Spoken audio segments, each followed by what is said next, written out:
Je vous propose d'écouter Stéphane Plantin. Vous aviez remporté la Coupe de France avec lui, je crois que c'était en 98. Lui s'en souvient encore et pour cause, je crois que c'était l'un des premiers titres du THB à Toulouse. On écoute donc Stéphane Plantin, il parle de vous, Claude Onesta, regardez.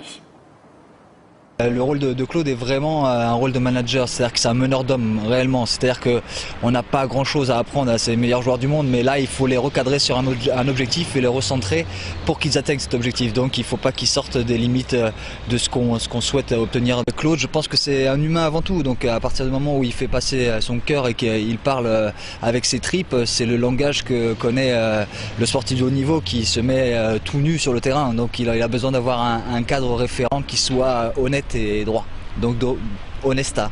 C'est comme ça qu'il s'était présenté quand je l'ai rencontré la première fois pour venir à Toulouse. Alors, vous êtes un cadre référent, honnête et droit, selon Stéphane Plantin. En 2001, quand vous avez pris la succession du gourou, on va l'appeler comme ça, Daniel Constantini, on vous prédisait le pire avec une équipe de gagnants, de personnalités, de forts en gueule, je cite, c'est ce qui avait été dit à l'époque. Il semble en tout cas que vous ayez trouvé le truc avec ces bleus. C'est quoi ce truc ? C'est un peu ce que dit Stéphane. Je crois qu'il a suffisamment fréquenté l'équipe de France pour savoir comment elle fonctionne. C'est effectivement de très fortes personnalités, mais je crois qu'on ne réussit pas dans le sport de haut niveau si on n'a pas de personnalité. Ce qu'il faut, c'est arriver à définir à un moment donné le cadre de fonctionnement et surtout l'objectif qui relève de l'intérêt général. Donc il faut que chacun des joueurs puisse un peu s'asseoir sur son propre intérêt pour mettre en avant l'intérêt de l'équipe. Et je crois qu'à l'arrivée, quand on gagne, tout le monde est payé de ce travail en commun.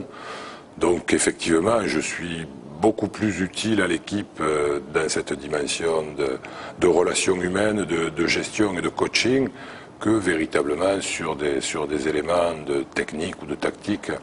Aujourd'hui, les joueurs qui sont dans les meilleurs clubs du monde, qui connaissent parfaitement leur activité, et je crois qu'ils ont effectivement besoin plus d'un chef d'orchestre que véritablement de quelqu'un qui voudrait lui-même jouer de tous les instruments.